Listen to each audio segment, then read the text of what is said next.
Hey guys, Moneyman300 back for some more Forza 5, continuing on with our all classes, all tracks, and leaderboard cars. And we are on to the Oval.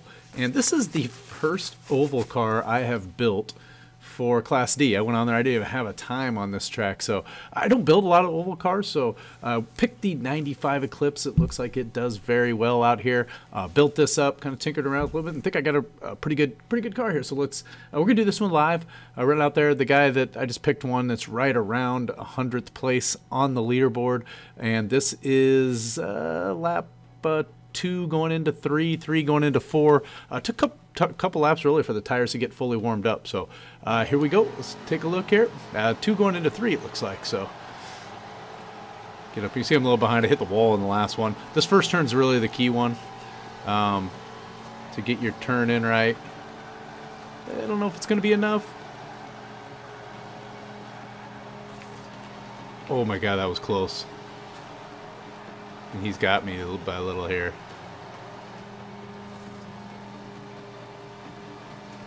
Yeah, that first turn is just huge there. Still didn't quite hold it well enough, or maybe I just didn't dive early enough. We'll see. See if I can catch up at all.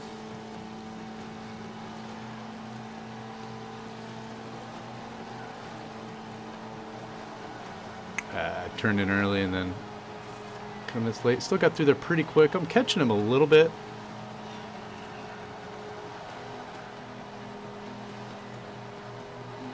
Don't think it's quite going to be enough though. See what we do the lap. We'll give a couple laps here. Do we run around? Really no tricks to this. Don't have to worry about brake points or shifting or anything like that.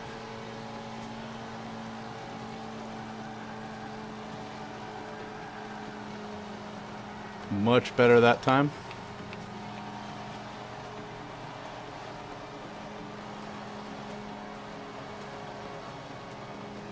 Oh, he's faster than I am. He's a little bit faster. And maybe I can get him here. And I'm kind of starting to pull back away a little bit. Just a touch. He was faster through that turn. Maybe just took that turn at a better angle than I did. Oh, I turned in early. I was going to hit the grass, so I bailed out, and I hit the wall. No! Had a good lap going there. I was going to be easily inside the top 100. And that's going to screw up 2 laps because I'm too slow coming out of this turn. Actually, let's do this. Just so I don't screw up 2 laps, let's just fix this one real quick. That way I don't waste so much time. I turned in a little bit early, and that just caused me to... You can see it right in here somewhere. There we go. Turn in. Every turn, you just gotta. It's all about your turn-in points on every one of these turns. So we'll resume this from here. Better. Not great, but better. You can see him. He came down underneath. He had a better line than I did.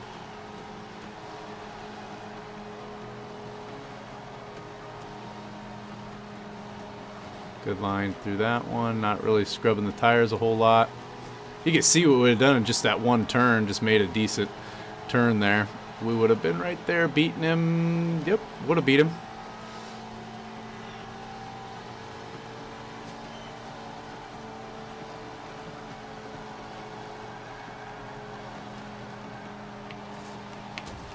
Oh, bumped the wall.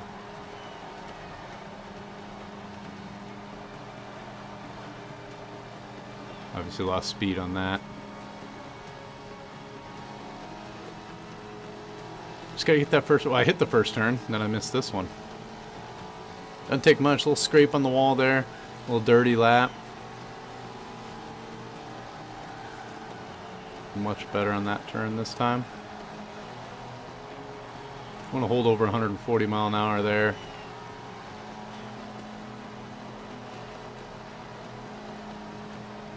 A little early on that. Scrubbing the tires a little. Oh, lost way too much speed. He had come out of there with about 138, and I had to turn late there because I turned in just a touch early. Like I said, this is all about turn-in points. You're going to see I'm probably going to lose a little ground to him here. Or not gain the ground that I was gaining. I'm going to hit the wall. Woo. I didn't hit the wall, but I lost time again. See if I can catch him at all here. In warm-ups, I ran under 103. I was in the 102.8 range, which is close to the top 50. That was when I was when I was tuning, though. So I know this will run good. Drop down to 139. Could have been better there.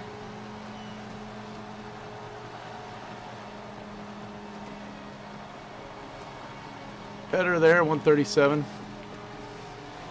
Be just behind him again. Let's give another lap here. We're dang close.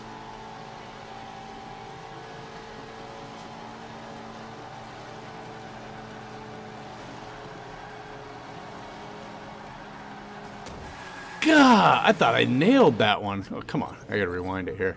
I swore I had that turn pegged. Just couldn't quite hold it. Maybe, you can see where I'm inside of it right there.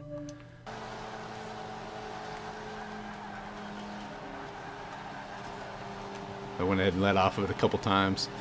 Yeah, I thought I had it. I rewound because I kind of made one small correction, just barely moved my thumb, and thought maybe if I didn't do that, that I would, you know, would have been able to hold that turn.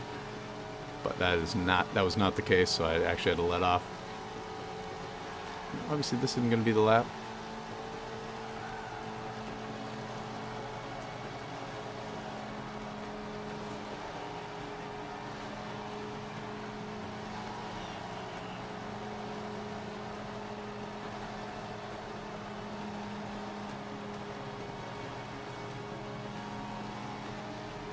All right. We give it one more. If we don't make it, no big deal. We're right behind him. I'm sure we're inside the top 200, and I know it'll run. I've ran into the 102.8s, so I've broke 103 with this.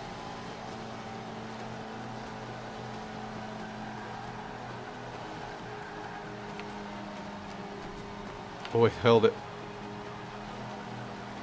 I lost some speed doing it. I don't know if we'll be able to make it up or not. I'm a ways behind here. It's amazing how much just a little bit will do. You just got to get that first turn right. You got to turn in right, and you got to dive perfectly.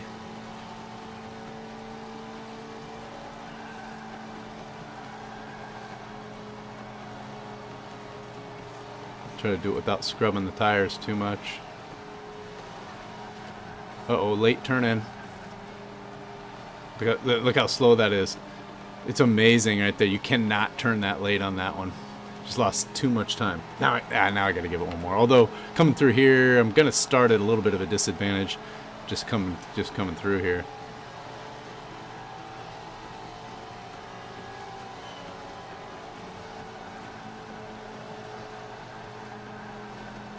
I like my line a lot better that time.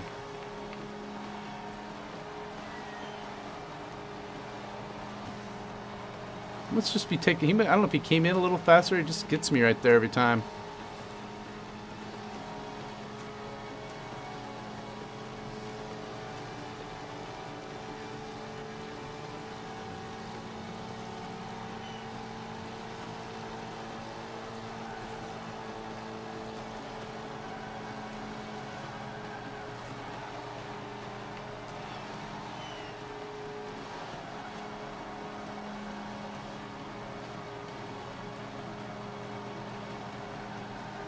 Oh my God.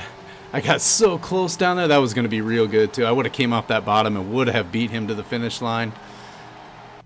Let's see what happens if we rewind that, what we would have got there. Let's see what happened here. I was so close down there. I almost caught the grass. I mean, God.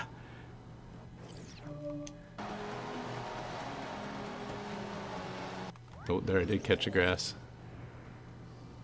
It's always good. You know, people always balk at the rewind function, but it's nice to kind of figure out where you made mistakes. Wow. Except it's like almost acting. Let me back up one more. Almost acting different on every one there. It's really about your turn-in point. You know, if you don't turn it in right,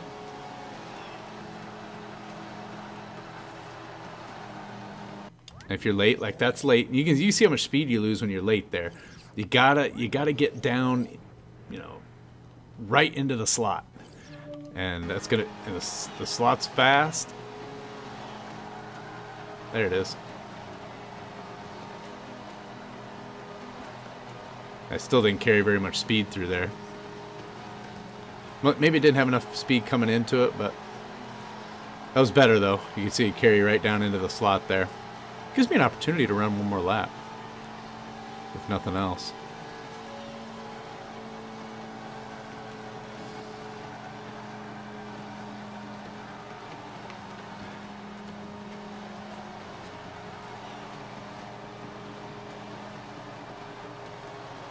Should be smooth through here. I don't know if he just, that's just the way his car is. I about hit the wall there. Just the way his car is, he just beats me through that turn almost every time. He just holds that first turn just a little better than I do. Could be something tuning. Could be build. A little tire scrub going on there.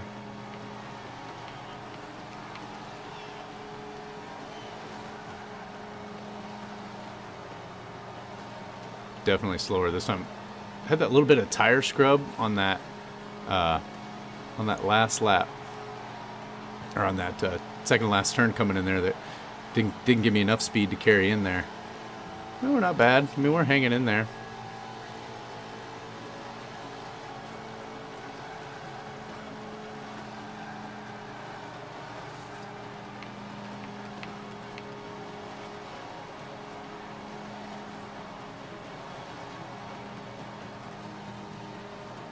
You really want to feel your controller when you're doing this one.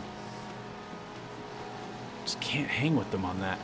I mean, you want to feel the slightest vibration. You want to be very easy on the thumbs.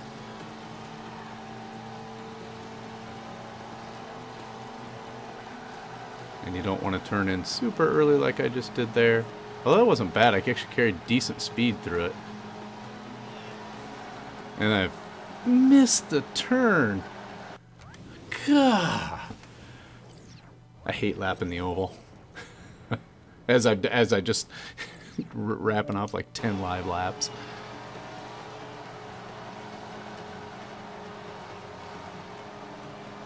That was way better. You can see me catching him there. I could get close to catching him. I beat him on the one lap, and guy, I ran this thing down into the 102s. So I know you can. It's really getting that first turn right, and then there's just a couple of key turns in there. All right, we'll stop it there. Let's see where that puts us real quick. It's about getting your turn-ins right, holding certain turns. There might be some small, you know, a couple more adjustments you could make on the tune itself to help hold. Although I think I got it dialed in pretty well. Maybe a little softer in the front to hold that turn just a little bit longer. Maybe even a little softer in the rear to keep a little bit of that. It just almost feels slightly loose, or when I say loose, I'm breaking loose in the back end, which means maybe the suspension is just a little bit stiff, a little bit tight back there. We'll see where this puts us. At that Fast and Furious paint job out there. I don't know which one is like the first one in the search list. Oh, did that show where I was? I didn't look. You guys probably saw it. I didn't even see where it was.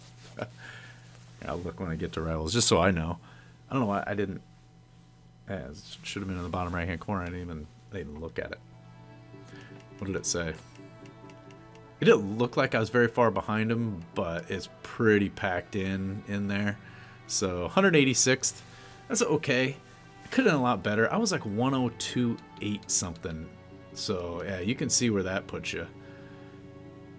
You know, would have been up in here somewhere, and that's when I said, okay, it's dialed in good enough. But anyway, let's go over and go to the garage here and take a look at the build and the tune. All right, start off with our build here. Don't believe we got nothing here. No drivetrain swap. This is we left all-wheel drive. No engine. Can't do any engine swaps and keep it in D. So did some things with the bumper. Pretty common here. Running the Racing Sports. Basically the whole package on that one. It's pretty much what, you know, if you go watch, a lot of people use that. No rear wing though. We don't want the rear wing, going to slow you down on the oval. This tune is really only going to work on the oval. This is an oval tune. Again, the Racing Sports bumper. So these you actually gain speed on this. So if you see, if I go down to the normal bumper, I do lose speed on that. So you do want these bumpers on here because we're going for all speed. So each one of these you might be able to use, but I'm just trying to keep the theme consistent. So we use the same one here. Like I said, it's a whole package thing. So you could potentially grab any of these packages and I believe end up with the same numbers. Don't want to do this because the hood is a weight play, and we're not really overly concerned with the weight on that, and it adds API, so we definitely don't want that. Come over here, we are going to have stock tires. Can't really put any tires on that. Stock width there, we are going to be a little wider in the rear, and this is why it actually makes your PI go down. So that's nice, a little bit of a bonus there, plus it helps to have the wider tires. We're going to go what I call the full heavies. Oh no, did I change wheels? What did I do? Oh, it's in the third package, yeah. So these are about the heaviest wheels that you can get, and that was just trying to get my PI dialed in. See if I go anywhere else, I start to get that. So I'm trying to squeeze as much as we could out of it. We got these here, full 20-inch on the front and full 20-inch on the rear. So we have full wheel width, full wheel sizes there. Let's head on over to our drivetrain. No transmission, no clutch.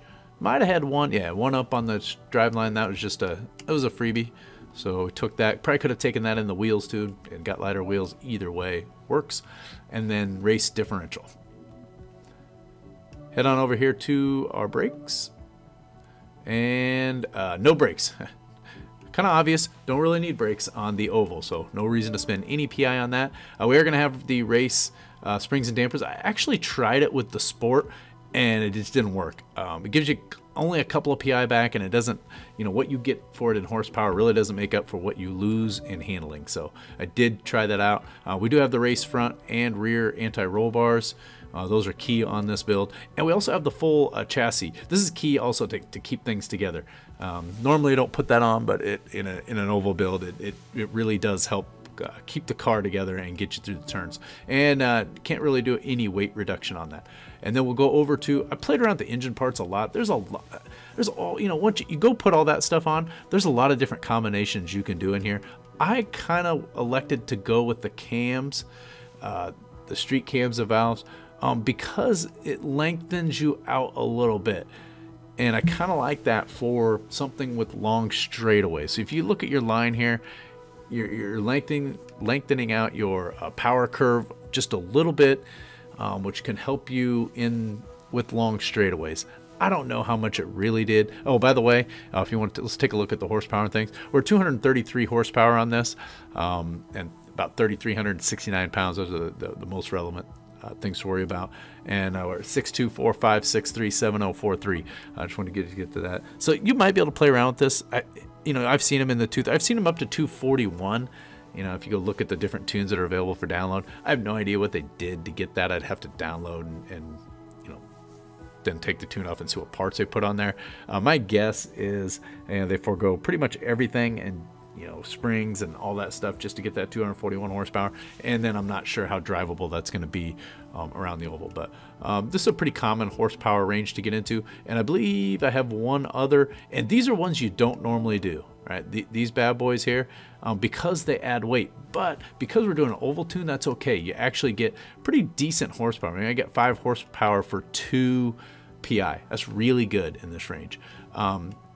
So if you wanted to take the cams off and you wanted to do that differently, I would probably come in here and grab, you can see I played around with that one. Maybe grab both of these, and especially this one here, because you tend to get a fair amount of PI. Now it adds weight, and it's not trivial, man. It gives about 30 pounds. But you get 6 horsepower for 7. This first one's really good. Maybe you take the first one of each one. But you could play around. You might be able to get a little bit more horsepower out of this by doing some different combinations of things. But I elected to go ahead and go with the camshaft. Got to 233 horsepower. I tried a 231 horsepower version also. I don't know that it was a whole lot different. So that's the build and all the parts there. Let me go over to the tune. I got 28 and 28. Maybe this is an area you can play around a little bit with, but I'm not sure it make a whole lot of difference. There is no adjustable transmission, so the gears are what they are. You're going to run that in 5th gear all the way around. I didn't say that in the drive, but you want to run it in 5th gear all the way around. I do have 3.5 and 3.5. I did adjust it from 3.0 up to 3.5. That was sort of just to keep the back end tighter. Anti-roll bars, I am at 1 and 24. This is probably another area that you could play around with a little bit. You maybe could drop. I had 1 and 40 at one point, but it was just a little too twitchy, and the rear end got away from me a little more than I'd like. Potentially, you could still go a little softer here in the rear. I wouldn't change this. This really helps you hold that first turn. I had 10 or 12 in there, and it was near impossible to hold that first turn. You can see I still had some problems with it, but you know, just getting the turn in right, and it got in a good spot. But if you can keep the rear on the ground and minimize the tire scrub a little bit, I think you could squeeze some more time out of this car still. Oops, didn't mean to change that. So potentially lower here. Pretty soft in the front already, but in the rear it is a little stiff maybe, so you could potentially drop that also. You could maybe take 30 out of that, maybe get it down around 700, and that might also help with the tire scrub. Rebound 9.0, 10.0, 1.0 and 1.5. Nothing special there. Just wanted to get the front down a little bit to help with turn in. Oh, another area that people sometimes will do is toe. I wouldn't do toe here because toe can actually affect your straight line speed, so I'm not sure you really want to get into that. And then the last areas are differential. I made a couple changes here. I went 60% and 10 on the front, acceleration and deceleration on the rear. I left the 75. I don't know. I guess you could play around with that a little bit. And then I went balance all the way to 75 to the rear. To be honest, because you're on the gas all the time, I'm not sure any of these make a ton of difference. Maybe the front acceleration could go a little higher and could help you drive through that turn even more. So that's one, you could maybe take that to 70. I'm not so sure that the rear acceleration and deceleration are going to do a whole lot for you. And the balance, it's hard to say. It's a place where you could maybe try a couple different things. Anyway, that is our build and tune for the Indy Oval in Class D. And we're going to wrap it up with that. Thanks for watching, and we will catch you guys in the next one. Later.